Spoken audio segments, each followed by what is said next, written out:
आज हम पढ़ेंगे हॉर्नबिल का 4th chapter landscape of the soul, जिसकी लेखिका हैं नैथली थ्रॉवरॉय। नैथली थ्रॉवरॉय इसकी लेखिका हैं। तो चलिए बिना किसी देर के शुरू करते हैं। चैप्टर ये है हमारा पहला पैराग्राफ इस चैप्टर का। तो शुरू करते हैं। A wonderful old tale is told about the painter. A wonderful का मतलब होता है आश्चर्यजनक या अद्भुत। टेल का मतलब होता है कहानी। इज टोल्ड बताई जाती है या कही जाती है। अबाउट द पेंटर कलाकार के बारे में। वू दाओजी जिसका नाम था Wu दाओजी।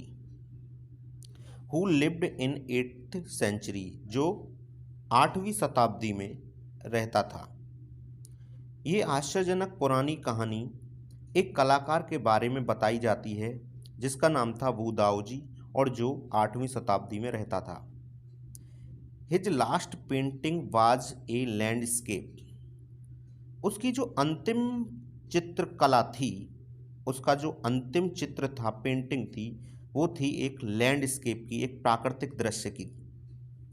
Commissioned by the Tang emperor Xuanzong, जो कि बनवाई गई थी। कमीशन मीन्स बनवाई गई थी एक टैंग वंश के सम्राट जुआंगजोंग के द्वारा। एक टैंग वंश के सम्राट जुआंगजोंग के द्वारा बनवाई गई थी। यानी उसकी अंतिम जो चित्र था, उसका अंतिम जो चित्र था वह एक प्राकृतिक दृश्य का था, जो कि एक सम्राट, जो कि टैंग वंश का सम्राट था जुआंगजोंग, उसके द्वारा कमीशन बनवाई गई थी। क्यों बनवाई गई थी? To decorate a palace wall. Decorate means सजाने के लिए। पैलेस वॉल माने महल की दीवार को, अपने महल की दीवार को सजाने के लिए बनवाई थी। The master had hidden his work behind a screen. Master means कलाकार यानी पेंटर। उसने हैड हिडन मतलब छुपा दी थी। हिडन मीन्स छुपा दी थी। हिज वर्क का मतलब अपना काम या अपनी पेंटिंग। बिहाइंड है स्क्रीन। बिहाइंड माने पीछे, ए स्क्रीन माने एक पर्दे के। यानी कलाकार ने अपनी पेंटिंग को, अपने कार्य को एक पर्दे के पीछे छुपा दिया था। So only the emperor would see it. इसलिए केवल एम्परर सम्राट वुड सी इट, इसे देखता था या देख पाता था। फॉर ए लॉन्ग टाइम, लंबे समय तक यानी बहुत देर तक, the emperor admire the wonderful scene. Admire means प्रशंसा की। सम्राट ने बहुत देर तक इस आश्चर्यजनक दृश्य की, सीन मीन्स दृश्य की, प्रशंसा की। एडमायर्ड प्रशंसा की। Discovering forest, high mountains, waterfalls, clouds floating in an immense sky. Discovering का मतलब होता है कुछ खोजते हुए। देख रहा था जंगलों को, ऊंचे ऊंचे पर्वतों को। वाटरफॉल्स मीन्स झरनों को। Cloud floating in an immense sky, Vishal Akash. Immense माने विशाल आकाश में तैरते हुए बादलों को। फ्लोटिंग मीन्स बादल तैरते हुए। मैन ऑन हिली पाथ्स, पहाड़ी मार्गों पर व्यक्तियों को। वर्ड इन फ्लाइट, उड़ते हुए पक्षियों को देख रहा था खोजती हुई निगाहों से। Okay student. लुक शायर का मतलब होता है देखो महाराज। सेड द पेंटर, उस कलाकार ने कहा। In this cave at the foot of the mountain dwell a spirit. उसने कहा कि इस गुफा में, पर्वत की तलहटी में, फुट मीन्स तलहटी मतलब नीचे का हिस्सा, पर्वत की तलहटी में, इस गुफा में dwell a spirit. Dwell means रहती है, ए स्पिरिट माने एक आत्मा। इस पर्वत की तलहटी में, गुफा के अंदर एक आत्मा रहती है। The painter clapped his hand. कलाकार ने, क्लैप्ड माने बजाई, ताली बजाई। हिज हैंड्स माने अपने हाथों से। कलाकार ने अपने हाथों से ताली बजाई। And the entrance of the cave opened, और जो एंट्रेंस था, प्रवेश द्वार था गुफा का, ओपेंड माने खुल गया। इनसाइड इज स्प्लेंडेड, अंदर का नज़ारा बहुत शानदार था। स्प्लेंडेड मीन शानदार। Beyond anything words can convey, शब्दों की सीमाओं से भी परे। कन्वे मीन्स समझाना, वर्ड्स मीन्स शब्द, शब्द जिस किसी चीज़ को समझा सकते हैं उससे भी परे, मतलब शब्दों की सीमाओं से भी परे।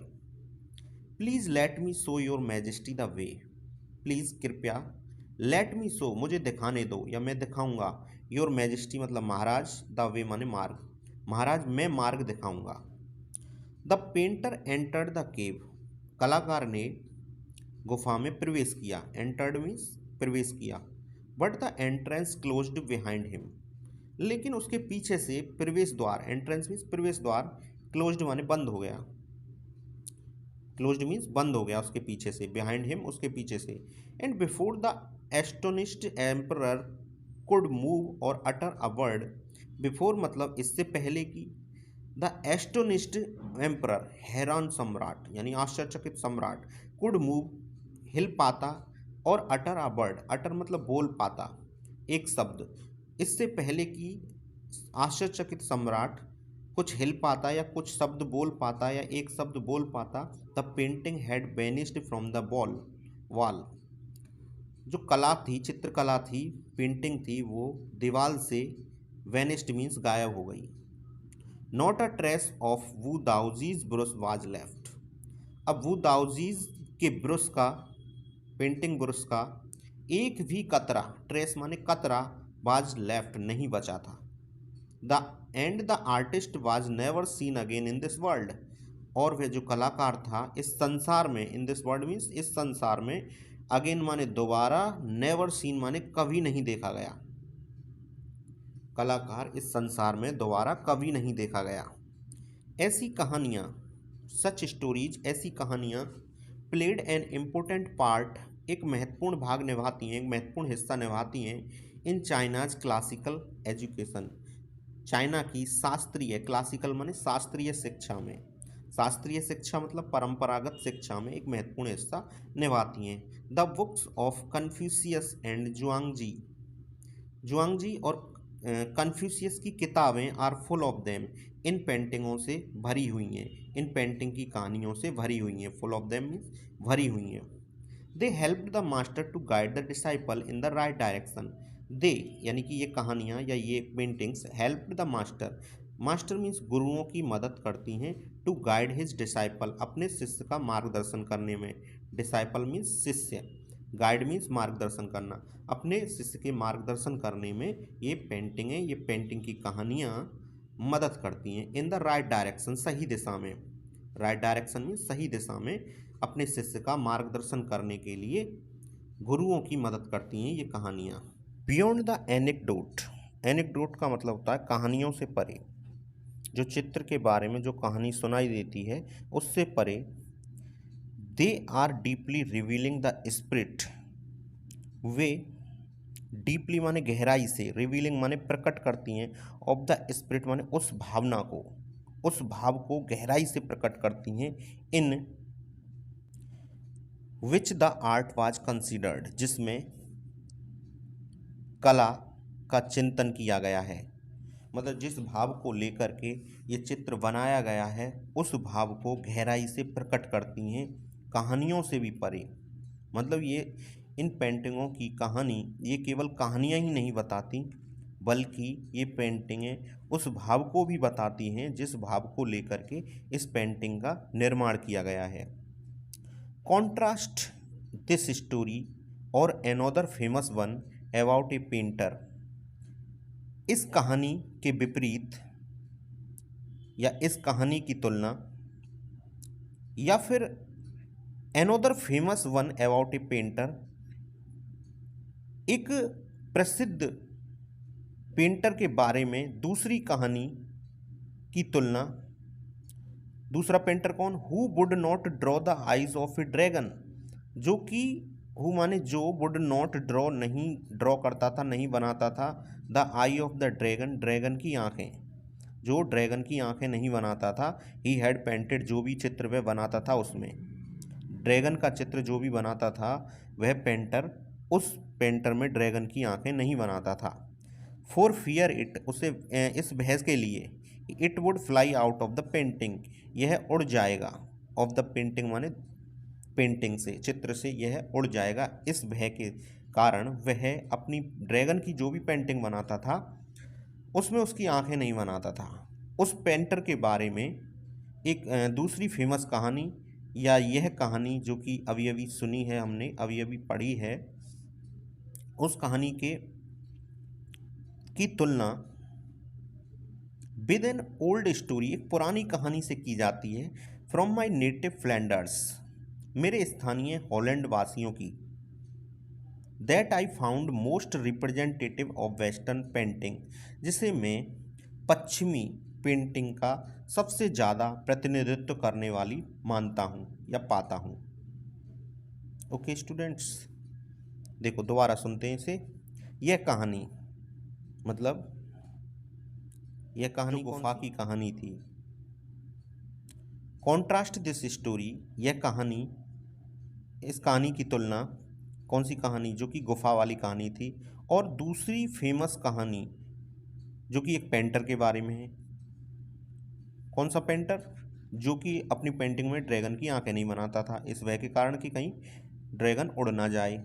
इन दोनों कहानियों की तुलना एक पुरानी स्थानीय हॉलैंड वासियों की कहानी से की जाती है, पेंटिंग की कहानी से की जाती है, जो कि लेखिका को सबसे ज़्यादा वेस्टर्न पेंटिंग यानी पश्चिमी पेंटिंग का प्रतिनिधित्व करते हुए मिलती है। 15th सेंचुरी, 15वीं शताब्दी में, Antwerp, a master blacksmith called Quentin Matsys fell in love with a painter's daughter.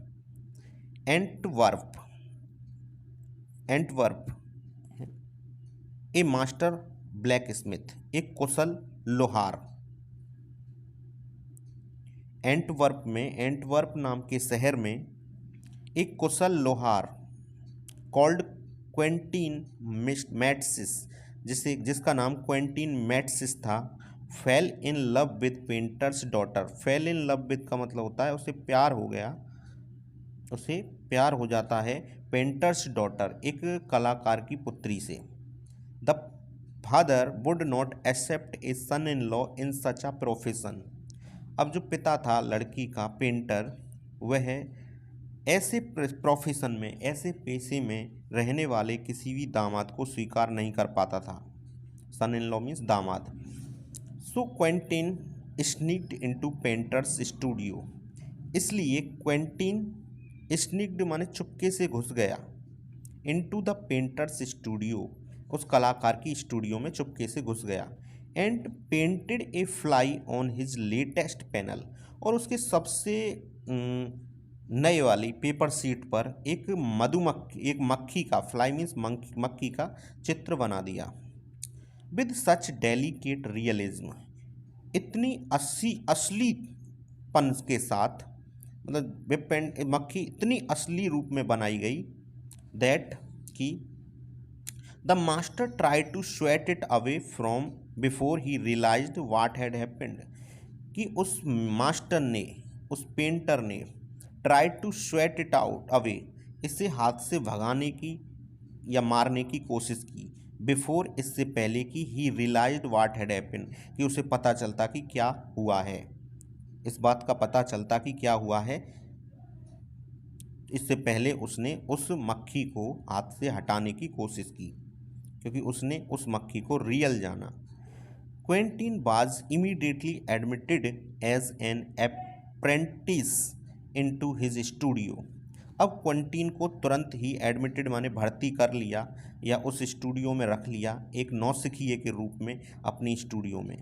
उस पेंटर ने उस लोहार को तुरंत ही एक नौसिखिए के रूप में स्टूडियो में रख लिया, नए नए सीखने वाले के रूप में। नौसिखिए मीन्स अप्रेंटिस मीन्स नौसिखिया, मतलब नया नया सीखने वाला, उसके रूप में उसे रख लिया। ही मैरिड हिज बिलव्ड, उसने शादी की अपनी प्रेमिका के साथ, एंड वेंट ऑन मतलब जारी रखा, to become one of the most famous painters of his age, अपनी आयु के या अपनी युग के प्रसिद्ध, सबसे ज़्यादा प्रसिद्ध पेंटरों में से एक होना जारी रखा। वह मेहनत करता रहा और वह सबसे ज़्यादा फेमस जितने भी पेंटर थे उसके युग के, उनमें से एक बनने के लिए उसने जारी रखा, कार्य पेंटिंग बनाना जारी रखा।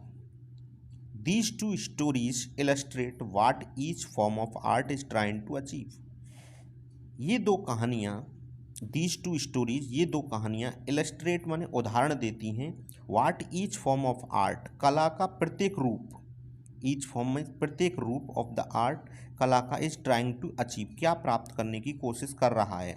ये दो कहानियाँ हमें उदाहरण देती हैं कि कला का प्रत्येक रूप क्या प्राप्त करने की कोशिश कर रहा है।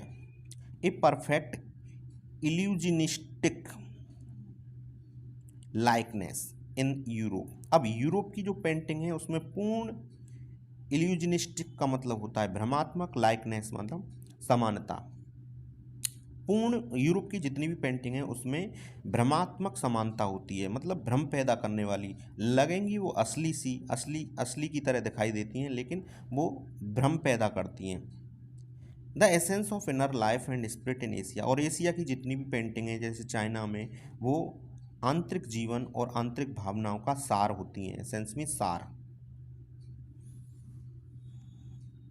In the Chinese story, China की कहानी में, the emperor commissions A painting, जो सम्राट होता है वो एक पेंटिंग बनवाता है, एप्रिसिएट्स, प्रशंसा करता है, इट्स आउटर एपीरियंस, इसकी बाहरी रूपरेखा की, but the artist reveal to him the true meaning of his work, लेकिन जो कलाकार होता है वो प्रकट करता है अपने कार्य का असली मतलब अपने कार्य का प्रकट करता है। The euro emperor may rule over the territory he was conquered. अब एक सम्राट जो होता है अपने द्वारा जीते गए क्षेत्र पर तो शासन कर सकता है, but only the artist knows the way within, लेकिन केवल एक कलाकार ही जानता है इसके आंतरिक मार्ग को, इसके अंदर के मार्ग को केवल एक कलाकार ही जान पाता है। Let me show the way, तभी वो कहता है राजा से, मैं आपको रास्ता बताऊंगा। The Dao, a word that mean both path of the or method and the mysterious work of the universe. Dao शब्द का अर्थ होता है, दैट मीन्स इसका अर्थ होता है दोनों, मार्ग या विधि, और ब्रह्मांड के कार्य का रहस्य, मिस्टीरियस रहस्य। वर्क मीन्स कार्य, यूनिवर्स मीन्स ब्रह्मांड, ब्रह्मांड के रहस्यमयी कार्य रहस्यमयी कार्य, और पाथ मीन्स मार्ग, और मेथड मीन्स विधि। ये दोनों दाओ शब्द के अर्थ होते हैं।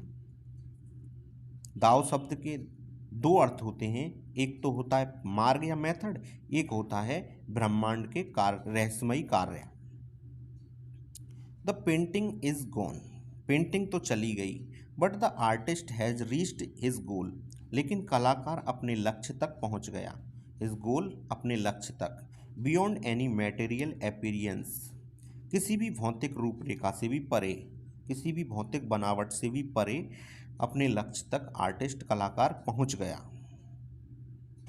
ए classical Chinese landscape is not meant to reproduce an real actual view. एक क्लासिकल चाइनीज लैंडस्केप, एक परंपरागत चाइना का प्राकृतिक दृश्य, लैंडस्केप मीन्स प्राकृतिक दृश्य, क्लासिकल माने परंपरागत या शास्त्रीय, इज नॉट मीन्ट, इसका अर्थ ये नहीं होता to reproduce an actual view, की इसमें एक्चुअल व्यू की, एक्चुअल किसी दृश्य की, रिप्रोड्यूस माने नकल की गई है या उसे दोबारा बनाया गया है, इसका मतलब नहीं, ये नहीं होता। As would a western figurative painting, जैसा कि वेस्टर्न मतलब पश्चिमी, फिगरेटिव पेंटिंग के रूप में होता है, यानी वेस्टर्न की पेंटिंगें जो होती हैं उसमें किसी न किसी एक्चुअल व्यू की, एक्चुअल दृश्य की नकल की गई होती है। वेयर है, जबकि European painter wants you to borrow his eyes and look at a particular landscape exactly as he saw it.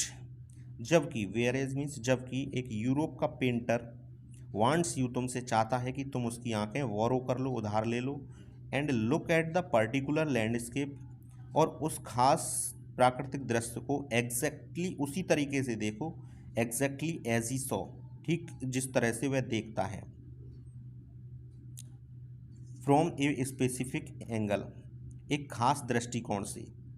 Europe की जितनी भी पेंटिंगें होती हैं, अब पेंटर यह चाहता है कि उसे उसी दृष्टि से देखो जिस दृष्टि से वह दिखाना चाहता है। The Chinese painter does not choose a single point of view, लेकिन जो चाइना का कलाकार होता है वो किसी एक दृष्टिकोण को नहीं चुनता। His landscape is not a real one, उसका जो प्राकृतिक दृश्य होता है वह वास्तविक नहीं होता। And you can enter it from any point, और तुम इसमें किसी भी दृष्टिकोण से प्रवेश कर सकते हो, तुम इसमें किसी भी धारणा के साथ प्रवेश कर सकते हो। एनी पॉइंट, किसी भी पॉइंट से, किसी भी दृष्टिकोण से।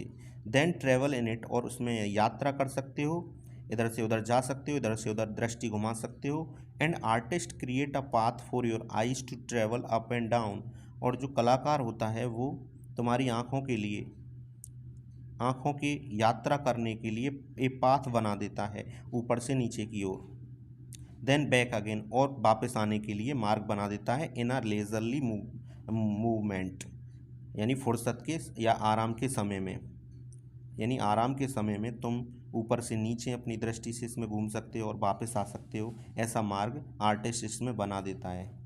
This is even more true in the case of horizontal scroll, और यह पेंटिंग या यह बात और ज़्यादा सत्य हो जाती है in case of horizontal scroll. Horizontal scroll ऐसे उसे कहते हैं जब एक समतल कागज़ पर पेंटिंग बना करके उसे गोल गोल रोल के रूप में मोड़ कर रख दिया जाता है, उसे बोलते हैं horizontal scroll. In which the action is slowly open, अब उस रोल को धीरे धीरे खोला जाता है, स्लोली धीरे धीरे खोला जाता है, और इस ओपनिंग वन सेक्शन यानी इसके एक सिरे को धीरे धीरे खोला जाता है ऑफ द पेंटिंग, माने पेंटिंग के। Then rolling it up to move on to the other, और इसे फिर घुमाया जाता है, यानी घुमा करके खोला जाता है to move on to other, और दूसरे सिरे तक पहुंचने के लिए। अदर मीन्स दूसरा सिरा, मूव माने पहुंचने के लिए, मूव ऑन माने पहुंचने के लिए दूसरे सिरे तक इसको घुमाया जाता है। मतलब हॉरिजेंटल स्क्रॉल एक ऐसी पेंटिंग होती हैं जिनमें आर्टिस्ट पेंटिंग बना करके कागज़ पर उसे रोल के रूप में मोड़ कर रख देता है। जब कोई भी व्यूअर उस पेंटिंग को देखता है तो उसके एक सिरे को खोलता है, फिर धीरे धीरे उसके बीच में जाता है, फिर ऊपर जाता है, और फिर अंत में धीरे धीरे उसके लास्ट वाले सिरे पर पहुंचता है। Adds a dimension of time, इसमें समय का आयाम, डायमेंशन मीन्स समय का आयाम भी शामिल हो जाता है। Which is unknown in any other form of painting, जो कि पेंटिंग के दूसरे किसी भी रूप में देखने को नहीं मिलता या अपरिचित होता है। मतलब अन्य जो रूप होते हैं कला के, उनमें तो एक ही बार में पूरी पेंटिंग को देखा जा सकता है, लेकिन ये जो हॉरिजॉन्टल स्क्रॉल होती है इसमें समय भी लगता है, क्योंकि एक बार में पूरी पेंटिंग को नहीं देख सकता। It also require the active participation of viewer, और इसमें आवश्यकता होती है, रिक्वायर्स मीन्स आवश्यकता होती है, the active participation, participation means भागीदारी, एक्टिव माने सक्रिय, सक्रिय भागीदारी की आवश्यकता होती है of the viewer, viewer means देखने वाले की, पेंटिंग को देखने वाले की सक्रिय भागीदारी की आवश्यकता होती है। Who decides at what pace he will travel through the painting, और खुद ही तय करता है, डिसाइड मीन्स तय करता है कि एट वाट पेस, किस गति से, पेस मीन्स गति, किस गति से, ही will travel through the painting, painting के अंदर किस गति से वह ट्रेवल मीन्स यात्रा करेगा, थ्रू द पेंटिंग, पेंटिंग से होकर, यानी पेंटिंग में किस गति से यात्रा करेगा, मतलब स्क्रॉल को किस गति से वो खोल करके पेंटिंग को देखेगा। A participation which is physical as well as mental, एक साझेदारी यानी भागीदारी, पार्टिसिपेशन भागीदारी, विच इज़ फिजिकल जो कि एक शारीरिक होती है, एज वेल एज और उसके साथ साथ मानसिक भी होती है। अब कैसी भागीदारी की आवश्यकता होती है, शारीरिक भागीदारी की के साथ साथ मानसिक भागीदारी की भी आवश्यकता होती है। The Chinese painter does not want you to borrow his eyes, एक चाइना का कलाकार तुमसे नहीं चाहता कि तुम उसकी आंखें उधार लो, मतलब वो नहीं चाहता कि तुम उसी दृष्टिकोण से देखो जिस दृष्टिकोण से उस पेंटिंग को बनाया गया है। He wants you to enter his mind, वह चाहता है कि तुम अपने मन से इस पेंटिंग में प्रवेश करो, यानी मन से इस पेंटिंग को देखो। The landscape is an inner one, जो प्राकृतिक दृश्य होता है चाइना का वो आंतरिक होता है। A spiritual and conceptual space, एक आध्यात्मिक और एक अवधारणात्मक आयाम, अवधारणात्मक मतलब किसी भी विचार या किसी भी भावना के साथ इस लैंडस्केप को देखा जा सकता है। ओके स्टूडेंट्स, तो स्टूडेंट चलते हैं अपने अगले पैराग्राफ की तरफ। This concept is expressed as Shanshui, यह विचार, कंसेप्ट मीन्स यह विचार, इज एक्सप्रेस्ड व्यक्त किया जाता है सेंसुई के रूप में। सेंसुई के रूप में चाइना में यह विचार सेंसुई के रूप में व्यक्त किया जाता है। Literally mountain water, mountain water means पर्वत पानी, लिटरली मीन्स जिसका शाब्दिक अर्थ होता है पर्वत पानी। Which used together represent the world landscape, प्राकृतिक दृश्य शब्द को प्रस्तुत करने के लिए, रिप्रेजेंट माने प्रस्तुत करने के लिए इन दोनों का साथ साथ प्रयोग किया जाता है, पर्वत और पानी का। किसी भी लैंडस्केप में बिना पर्वत या बिना पानी के पूरी पेंटिंग नहीं हो सकती। More than 2 elements of an image, एक इमेज के 2 से ज़्यादा तत्व होते हैं। दीज रिप्रेजेंट 2 कॉम्प्लीमेंट्री पोल, ये दोनों पूरक ध्रुवों को दिखाते हैं। पूरक ध्रुव मतलब जिस प्रकार धरती के 2 पोल होते हैं, 2 ध्रुव होते हैं, नॉर्थ पोल और साउथ पोल, जो एक दूसरे के पूरक होते हैं, एक दूसरे की पूर्ति करते हैं, एक के बिना दूसरा संभव नहीं है। उसी प्रकार इस पेंटिंग के भी 2 पोल होते हैं, 2 ध्रुव होते हैं, पर्वत और पानी। किसी एक के अभाव में पूरी पेंटिंग, कंप्लीट पेंटिंग नहीं बन सकती। अब ये दोनों pole reflecting the Daoist view of the universe, universe means ब्रह्मांड के दाओस्ट के नज़रिए को प्रतिबिंबित करते हैं या दर्शाते हैं। रिफ्लेक्टिंग मीन्स दर्शाते हैं। दाओस्ट व्यू ऑफ द यूनिवर्स, दाओस्ट के यूनिवर्सल यानी ब्रह्मांड पर दाओ के दृष्टिकोण को प्रतिबिंबित करते हैं। The mountain is Yang, mountain को यांग बोला जाता है। Reaching vertically towards the haven, जो कि सीधे हेवन की तरफ ऊपर उठता है। स्टेबल स्थिर रहता है। वार्म गर्म रहता है। ड्राई इन द सन, और धूप में सूखा होता है। वाइल द वाटर इज यिन, जबकि पानी को चाइना में यिन बोला जाता है, जो कि हॉरिजॉन्टल, ये कि सपाट होता है, समतल होता है। रेस्टिंग ऑन द अर्थ, धरती पर पड़ा हुआ। फ्लूइड माने तरल रूप में। मोइस्ट एंड कूल, नमी भरा और शीतल होता है। The interaction of yin the receptive feminine aspect of universal and energy, yin की प्रक्रिया, इंट्रैक्शन मीन्स प्रक्रिया, यिन यानी पानी की प्रक्रिया किसके साथ? इट्स काउंटर पार्ट यंग, अपने हिस्सेदार, काउंटर पार्ट में अपने हिस्सेदार यांग मतलब पर्वत के साथ जो प्रक्रिया होती है। Is of course a fundamental notion of Daoism, of course means निसंदेह एक आधारभूत विचार होता है। ऑफ दाओज्म माने दाओ की फिलॉसफी का, दाओइज्म माने दाओ की फिलॉसफी का, दाओ की विचारधारा का एक आधारभूत विचार होता है।